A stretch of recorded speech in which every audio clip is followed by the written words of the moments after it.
কি হচ্ছে এসব রাফসান? কি হচ্ছে মানে? কি হচ্ছে মানে তুমি বুঝতে পারছো না? হ্যাঁ, আর কয়দিন পর আমাদের বিয়ে, তুমি একটা মেয়ে নিয়ে এরকম লাইভ শোতে কি করছো এগুলা? সাথী, এটা আমার প্রোগ্রাম, আর প্রোগ্রাম হিট করার জন্য অনেক কিছু বলা লাগে যেগুলো তোর মাথায় ঢুকবে না। আমার মাথায় এত কিছু ঢুকতে হবে না। প্রোগ্রাম হিট করার জন্য একটা মেয়ে নিয়ে লাইভে প্রেম প্রেম খেলতে হবে? তুই কিন্তু এখানে সিন ক্রিয়েট করতেছিস, অনেক বেশি বাড়াবাড়ি করতেছিস তুই।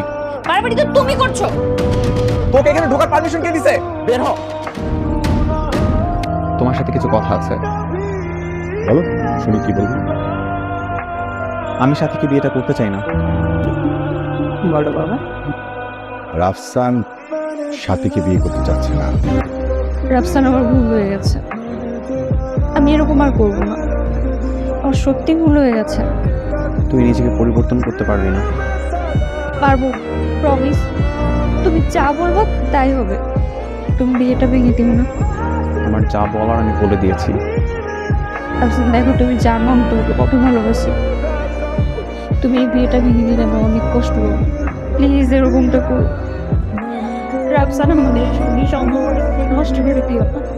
আমি আর কোনো ভুল করবো না। দাদি বলো না রাফসানকে, আমি আর কোনো দোষ দেখবো। শেষবারের মতো আমাকে মাফ করে দাও প্লিজ।